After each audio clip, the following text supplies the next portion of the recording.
Wow, good morning, good day sa ating lahat ngayon na nanonood sa ating online worship. So bago po tayo magsimula, I'm giving you a chance to share itong word para sa ibang mga makakarinig. Kasi naniniwala tayo that God's word and God's love is never canceled. Kaya po, hayaan natin na mag-take time tayo na i-share muna ito. At habang din nag-share yung iba, pwede po bang malaman namin kung saan kayo nanonood ngayon? Lagay niyo po sa chat box kung saan kayo nanonood, from what place. Lagay mo din yung pangalan mo. Dahil mahalaga na meron tayong fellowship at maalala mo sa sarili mong hindi ka nag-iisa. Hindi nga tayo nagkikita ngayon sa physical or sa harap-harapan, at least, di ba? Kahit sa chat man lang, magkaroon tayo ng fellowship with one another. Welcome po sa atin, and I'm glad, ako po ay natutuwa that you have taken a time o naglaan ka ng oras ngayon upang makinig, because naniniwala ako that God has a word for you today. Sino pong handa sa word ng Panginoon sa atin ngayon? Sino pong na-bless sa word ng Panginoon sa atin last week sa binigay ni Rachel po sa atin, yung it's okay not to be okay. Binigyan tayo ng isang mind-blowing na perspective na even in this time, and even si Jesus, nagkaroon siya ng panahon na inadmit niya na hindi siya okay. He was distressed, pero hindi siya na-judge o hindi ibig sabihin na weakness yon, kundi sabi nga, in our weakness, God is strong. Kaya lagay mo sa chat box, it's okay not to be okay. But, of course, when you acknowledge that, hindi ka hayaan ni Lord na forever na ganun lang. Ang gusto ng Panginoon sa atin, magkaroon ka ng panibagong simula, panibagong lakas. That is why, again, maraming salamat for taking a time. I believe God has a word for you upang ma-rejuvenate. Wow! Magkaroon tayo ng panibagong sigla. At kung meron ka mang pinagdadaanan ngayon, open our hearts today, because God wants us na magkaroon ng panibagong lakas, panibagong sigla. When you acknowledge, nakakatawa kay Lord, when you acknowledge that you're not okay sa harapan ng Diyos, hindi ka niya hayaan na manatiling not okay. Because expert siya sa pagbuo ng mga broken-hearted. Expert siyang magpalakas sa mga nangihina. Expert siya na mag-restore ng kaginhawahan at peace, because He is, I am who I am. Kung ano siya, kung ano ako, what you ever need, siya iyon. And that's why, ang nakakatuwa doon, in the presence of God, you can be real. Pwede kang maging totoo sa Kanya. At kahit hindi mo man sabihin sa Lord yon, alam niya ang pinagdadaanan mo ngayon. So why not, ibuhos mo lahat sa Kanya yan ngayon, lahat ng pinagdadaanan mo, and be real today. Yan ang pag-uusapan natin ngayon. Being real. Being real. Paano maging totoo sa Panginoon? Sino handang maging totoo ka sa Panginoon ngayon? Ito ay isang mahalagang topic. Bakit? Kung gusto natin magpatuloy, or if you want to pursue yung purpose ng Panginoon, kung gusto mo magpatuloy sa purpose ng Lord, kailangan maging totoo tayo sa Kanya. Kailangan maging totoo tayo sa ating sarili. Kaya nga, pinangunahan to last week na it's okay to acknowledge na may times na napapagod ka. Tao tayo. Emotions are indicators. Emotions are parang yung pag sinabi ng cellphone mo na lowbat, alam mo na, kukuha ka na ng charger at ilalagay mo na yung recharger para doon. Kasi nag-i-indicate na siya. So, kung meron kang bigat na nararamdaman, kung meron kang something na dinadala, takot o doubt, hindi ito dapat magkaroon ng kahiyaan tayo na lumapit sa Diyos, because expert siya dyan. Expert siya magbigay ng faith. Expert siya magbigay ng lakas. You acknowledge that sa Panginoon, He is the best source, best recharger ever. That's why we can be real. At kapag naging real tayo sa Diyos, then bibigyan niya tayo ng panibagong lakas na makapagpapatuloy ka sa purpose. Kasi kapag hindi mo na-control yung emotions natin, hindi mo na-acknowledge at hindi ka naging real, then usually may sway tayo. Kasi hindi natin alam na nangunguna na yung emotions sa atin. That is why, again, I have a good news para sa ating lahat. Kay Jesus, sa Panginoong Jesus, pwede tayong maging totoo. Pwede tayong mag-express ng what You're one of the greatest examples ito si Job, si David, di ba? The Bible is filled, punong-puno ang Bible ng mga taong nag-express ng lament ng kanilang emotion because we are humans. But there's more to that. Kaya nga, sino handa sa word ng Panginoon ngayon? Let us pray. Lord, thank you po.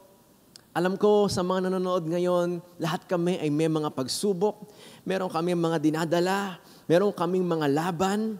Yes, gusto namin magpatuloy sa iyo, pero ayaw namin, Panginoon, na tumakbo sa race na may dala-dala kami magpapabigat sa amin.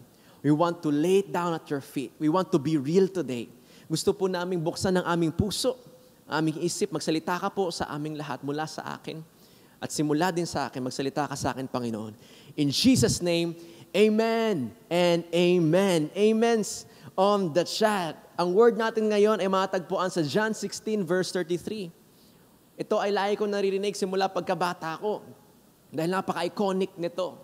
Lagi ko nakikita to sa mga frame, sa mga wallpapers because pag binasa ko to, I think alam nyo na to. Sabi dito, I have told you these things, sabi ni Jesus, so that in me you may have peace.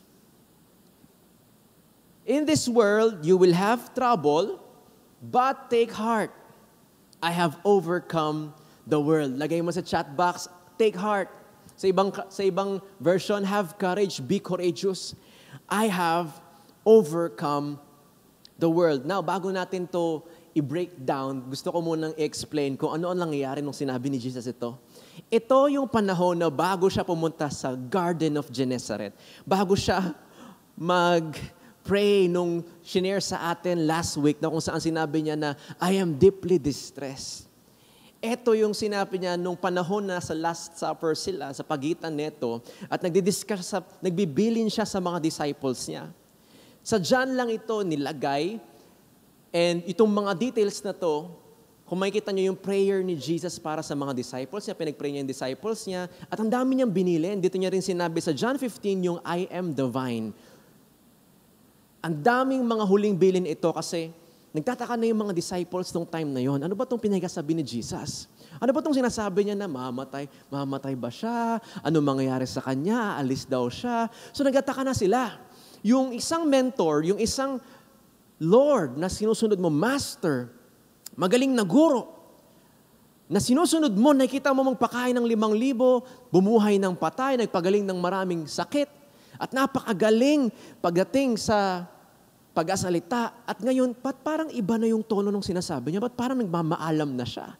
So nagtataka na yung mga disciples niya. Kaya mahalaga itong mga sinasabi ni Jesus nung John 15, John 16 dahil pine-prepare niya na yung mga disciples niya sa mga susunod na mangyayari. Kung babasahin niyo po yung John 16, sinabi pa ni Jesus diyan na merong mga panahon na magagalit sa inyong mundo. May mga panahon na makakaranas kayo ng suffering, makakaranas kayo ng pain.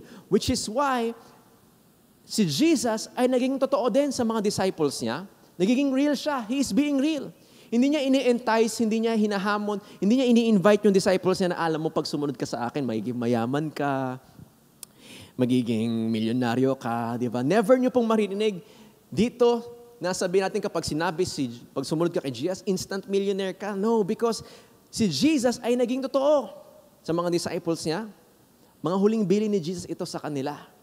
Sinabi niya na, huwag kayong magtaka kapag nagalit ang mundo sa inyo, kinutsa kayo ng mga kaibigan nyo, ito ang price to pay. Si Jesus, hindi siya nag-sugarcoat. He is being real. Kaya nung sinabi niya, John 16 verse 33, I have told you these things. Yun yung mga these things. At sinabi ko to sa inyo, ano pa yon? Ano ba tong these things? Bukod doon sa pain, bukod dun sa suffering, ano pa yung sinabi ni Jesus? John 16, backtrack muna tayo ng ilang verse. John 16 verse 16, Jesus went on to say, in a little while, you will see me no more. Then after a little while, you will see me. Grabe, parang nagtataka na talaga yung mga disciples. Anong sinasabi ni Jesus? Mawawala siya, hindi mo na siya makikita. And then after a while, makikita ulit namin siya. So nagtataka na yung mga disciples, ano ba to? Ano nangyayari? Diba? And then verse 20, in-explain na ni Jesus sa kanila. Sabi niya dito, very truly, I tell you, you will weep and mourn while the world rejoices. Iiyak kayo at malulungkot habang ang mundo ay nagre-rejoice. You will grieve, but your grief will turn into joy. Parang, pag sinasabihan ka ng ganyan, di ba, parang hindi mo ma-highlight yung joy, di ba? Parang, pag sinasabihan ako ng magulang ko noon sa injection, okay lang yan, di ba?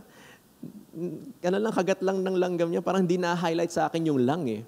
Parang na-highlight sa akin yung kagat eh. Na-highlight sa akin yung sakit eh. Di ba? Parang, kaya pag pinapakinggan siguro to ng mga disciples nung time na yon, iniisip nila, parang mas na-highlight yung iiyak ka. Pero wag kang mag-alala, yung iyak mo magiging masaya. Parang hindi comforting para sa kanila, di ba?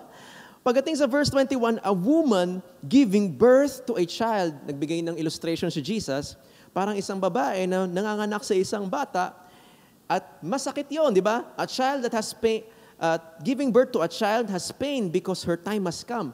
But when her baby is born, she forgets the anguish because of her joy that a child is born into the world. Nagbigay siya ng isa pang illustration na parang isang babae na nanganganak. Na kahit sobrang sakit nung panganganak niya, nung lumabas na yung bata, makakalimutan niya yung sakit kasi lumabas na yung kanyang anak. Now we get a clearer picture kung ano yung sinasabi ni Jesus, na hindi niya lang basta sinabi yung grief nyo, yung pag-iiyak nyo, magiging masaya din kayo. Binigyan niya ng may purpose. Merong joy na naghihintay sa kabila ng mga pinagdadaanan nila.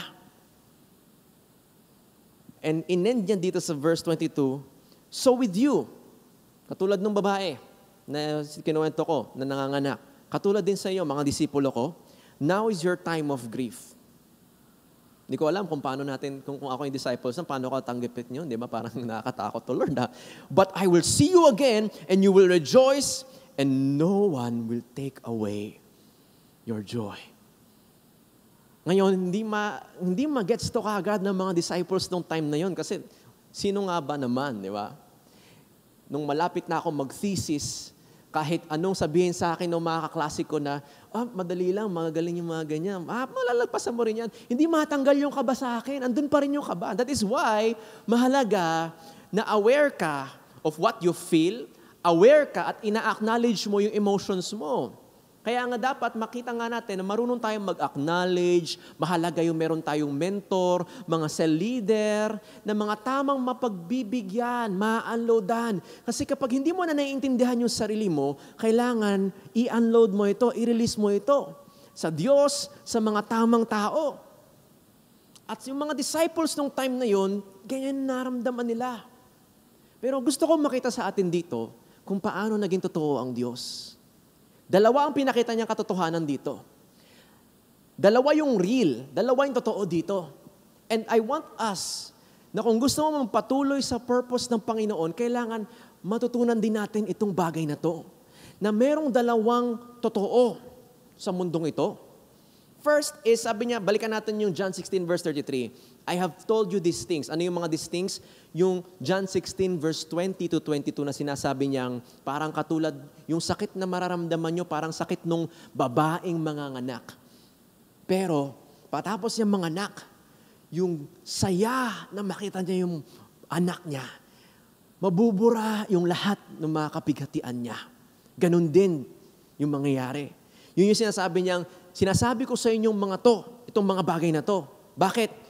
So that in me, you may have peace. There is one thing, one truth, or one perspective ng truth na gusto kong makita natin. Jesus is being real about the pain. Because number one, the pain is real. Kailangan maging totoo ka sa Diyos at maging totoo ka na totoo, merong mga pagsubok tayong dadanasin. At bilang cell leaders, kapag merong mga nag-open sa ating cell members, we need to acknowledge na yes, May mga kahinaan sila, may mga kahinaan tayo, and even tayo bilang sa leader, di ba dumarating tayo sa point ng buhay natin, mga magulang, mga nagatrabaho, kahit gaano pa kaganda yung sweldo natin o kahit gaano pa tinatry mo maging grateful sa ganitong sitwasyon, there will come a time na talagang may limitation ka. Kasi ginto tayo eh. Kasi meron tayong talagang emotion. Pero ang Diyos ay naging totoo at sinabi niyang, pwede kang maging totoo. Kasi ako naging totoo sa mga disipulo ko. Kaya ikaw, pwede kang maging totoo din sa akin. Ang sakit ay totoo. Hindi natin tinuturo sa church na maging ignorante tayo sa sakit. Diba? Hindi natin pinapatong lamang yung verse para lamang mawala yung sakit. Hindi to yung, sabi nga, diba, iba yung kapag uminom ka lang ng uminom ng Biogesic, nawawala yung lagnat. Pero hanggat bumabalik yung lagnat, ibig sabihin, merong isang sakit sa'yo na hindi kayang gamutin ng paracetamol lamang. Na kailangan kailangan expert, kailangan yung nakakaalam sa katawan mo ang magche-check. Kaya kahit ganong kadami, na-try mo na kahit ganong kadaming, parang ganito pa rin ako kasi merong mga bagay na kailangan maging totoo ka sa Diyos. Maging totoo ka sa mga taong inilagay niya sa'yo na makikinig sa'yo. The pain is real. Yan yung one side ng truth, parang coin. Merong isang side, may another side. The pain is real. Hindi tayo binibiro ng Diyos na sinabi niyang, in this world, you will have trouble. John 16 verse 33. Sabi niya din sa kanila, di ba? Sa verse 20 to 22 na parang merong sakit, merong joy. May sakit, merong saya. May sakit, merong saya. The pain is real. Kaya kapag nakakaranas ka ng pain, may good news ako sa iyo, pwede kang maging totoo sa Diyos. Pwede kang lumapit sa Kanya. Kung paanong si Jesus ay naging totoo sa Kanyang mga disipulo bilang tao, kung paano si Jesus na after niya pumunta dito, after niya sabihin ito, pumunta na sila sa Garden of Gethsemane at doon na siya nanalangin. Doon na siya nagkaroon ng distress sa sinasabing, Lord, tanggalin mo itong cup of suffering, but not my will, but your will be done in me. Naging totoo din si Jesus sa Diyos. Naging totoo siya sa disciples niya. Naging totoo siya sa Diyos. Because the pain is real. Kailangan ma-acknowledge to, kundi gagamiting entry point yan ng kaaway kasi parang lagnat nga yan. Ang lagnat ay hindi talaga yung sakit. Ang lagnat ay indicator lang na merong something wrong sa'yo. Kaya pag merong something wrong sa'yo, sa emotions mo, at parang pansin mo, ba't ganito nangyayari? Ba't ganito nangyayari? Huwag mo sabihin na, hindi, okay lang to. Ikakanta ko lang to. Hindi, kailangan i-acknowledge mo. Kailangan sabihin mo kay Lord, Lord, there's something wrong in me.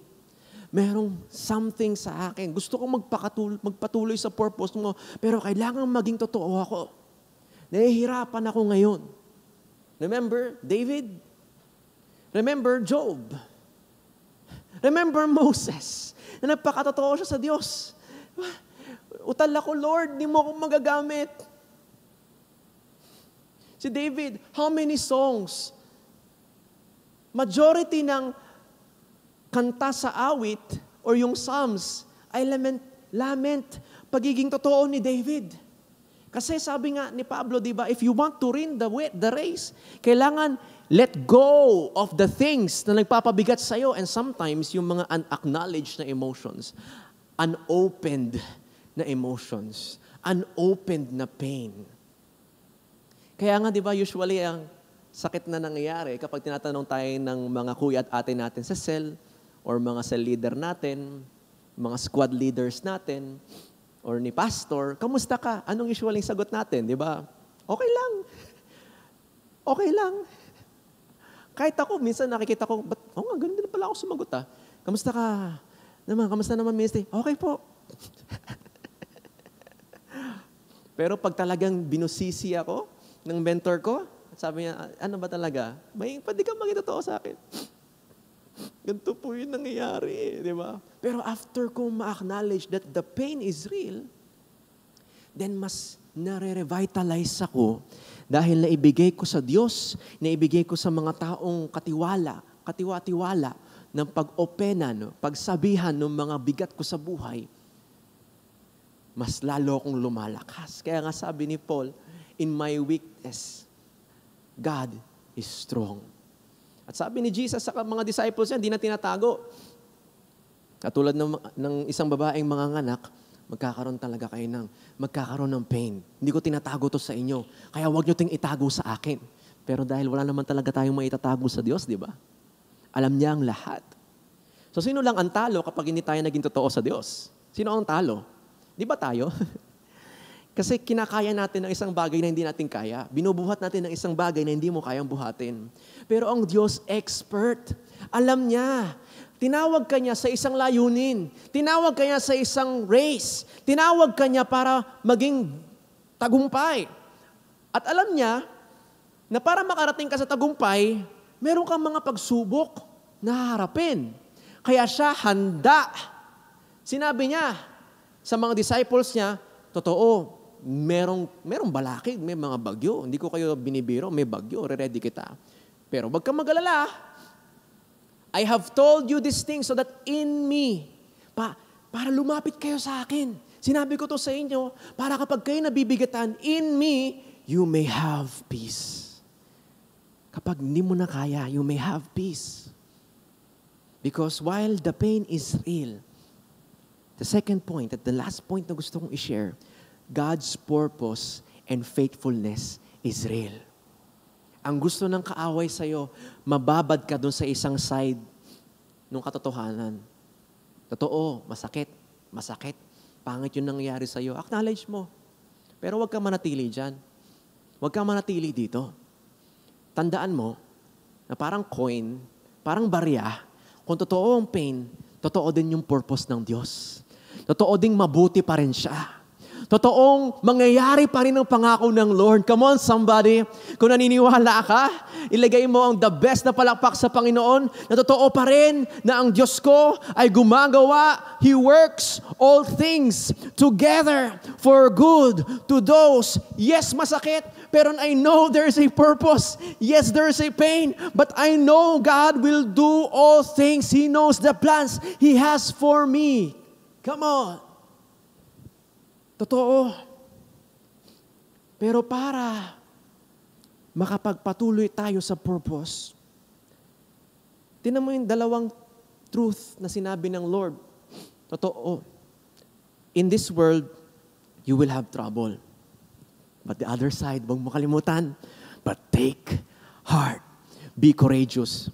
Courageous is not the absence of fear. It is your response. Na kahit takot ka, kahit pagod ka, tatayo pa rin ako. Kaya nga, take heart. It's an action. It's action. Kailangan action. Talagang i-acknowledge mo. Masakit. Pero i-acknowledge mo din. Huwag mo kalimutan i-acknowledge din.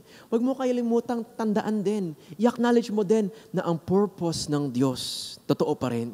Na may plano pa rin ang Diyos sa iyo. Na hindi ka niya kinakalimutan. Na kailanman hindi natutulog ang Diyos. Na ang Diyos ay mabuti sa lahat ng oras. Kaya nga sabi niya, now is your time of grief. Verse 22.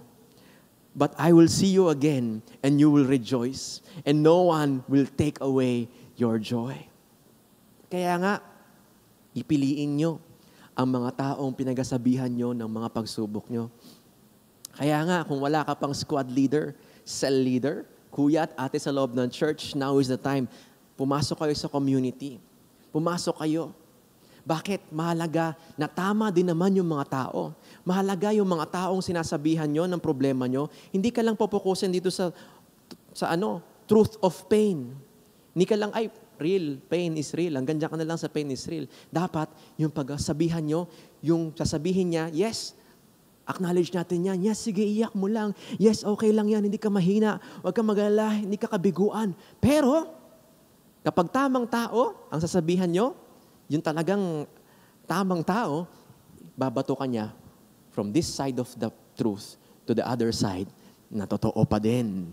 May plano pa rin ang Diyos sa'yo. Huwag kang susuko. May lakas siyang ibibigay. Huwag kang manatiling hindi okay. Tanggap kita kahit di ka okay. Pero gusto ng Diyos na lagi kang tatayo pa rin dahil mananagumpay ka. Higit ka sa mananagumpay. Because there's two. Real ang pain, pero real na real na real na real. Real na real na real na real. Ang pag-ibig ng Diyos, ang pangako ng Diyos, ang presensya ng Diyos, ang lakas na nanggagaling sa Diyos. Amen? If you believe that, give the best clap emoji, give the best heart praise sa Panginoon ngayon. Sabi ng Panginoon sa mga disciples niya, naging totoo ako sa inyo para makita niyo pwede kayong maging totoo sa akin. Tapos in-example niya, pagdating sa Garden of Gethsemane, nakita rin ng mga disciples niya paano siya naghinagpis sa harapan ng Ama. Na ang dugo niya, ang sweat niya ay parang naging drops of blood. Nakita ng mga disciples na yun, na sinabi niya yung totoo, naging totoo din siya sa Ama, dapat tayo. Dahil tagasunod tayo ni Jesus. Kung gusto natin maging epektibo sa purpose ng Lord sa ating buhay, if you want to be effective in running the purpose of God in your life, you learn to acknowledge your emotions. Kapag nakikita mong nilalagnat na yung puso mo, okay, balik ka na sa Diyos. Balik ka na sa mga tao, sa mga cell group leader mo, sa mga squad leaders mo. Sabihin mo sa kanila. And then, babalik na tayo dun sa another. Real pa rin ang Lord sa atin. Real pa rin. At naniniwala ako, ano man ang hinaharap mo ngayon, totoo pa rin ang pangako ng Panginoon. Yes, okay lang maging hindi ka okay. Pero huwag mo makakalimutan na totoo pa din na ang Diyos ay mahal na mahal ka. Ang Diyos ay namatay para bigyan ka ng buhay, na nawasak ang puso ng Diyos para ang puso mo ay maayos. Ang Diyos nakaranas ng rejection, ni-reject siya, binetray siya ni Judas, binetray siya ng mga taong pinagaling niya para ikaw ay makaranas ng acceptance. And if you want that in your life, maging totoo ko ngayon. Gusto mo aminin, Lord, kailangan kita sa buhay ko. Kailangan kita. Sumunod ka sa panalangin ito dahil ang Diyos sabik na maging totoo ka ngayon. Ito hindi kita iniimbitahan sa isang relihiyon. Iniimbitahan kita sa isang totoong relasyon sa Diyos. At if you want to be real today, sabi mo, Lord, I need you. Sabi mo sa Panginoon ngayon, walang hiwaga sa panalangin ito. Ito lamang ay pagpapahayag mo na, Lord, I want to be real. I need you in my life. Sabi mo sa Kanya, Panginoong Jesus, salamat po sa pag-ibig mo sa kabila ng kasalanan ko. Kay namatay sa krus, inilibing at muling nabuhay upang bigyan ako ng panibagong simula. Salamat sa pagpapatawad mo sa aking kasalanan. At ngayon, manahan ka, manguna ka, maghari ka sa aking puso. Bilang Diyos, Panginoon, tagapagligtas, at aking kaibigan. In Jesus' name, Amen. Amen. Kung sumabay ka sa panalangin yon, hindi man malakas, basta mula sa puso, welcome sa totoong pamilya ng Panginoon ngayon. Come on, sa mga chat box, batiin po natin yung mga kasama natin ngayon sa family. Welcome to the family. And merong mga cell leaders, mga squad leaders na mag-a-assist sa inyo ngayon how to start up your new life with Jesus. At kung meron man dito na matagal ka na kay Lord, matagal ka na pero ngayon mo lang nakita na kailangan kong maging totoo sa Panginoon, I want to pray for you. I want to pray for you. Close your eyes wherever you are. If you could lift up your hands wherever you are, I would pray. Lord, thank you po sa mga tao naging totoo ngayon. Salamat dahil pwede kami maging totoo sa iyo. Pero salamat dahil sa kabila ng katotohanan ng aming sakit, ng aming mga pagsubok. Totoo din na ikaw ay sasama sa amin. Totoo din na ikaw ay mabuti. Totoo din na hindi mo kami iniiwan. Salamat po at naniniwala ako sa bawat tumatanggap ng katotohanan ito, bibigyan mo sila ng lakas, panibagong sigla. In Jesus' name, amen, amen, and amen. Come on, ibigay natin ang the best na palakpak sa Panginoon ngayon. Give Him praise, give Him praise.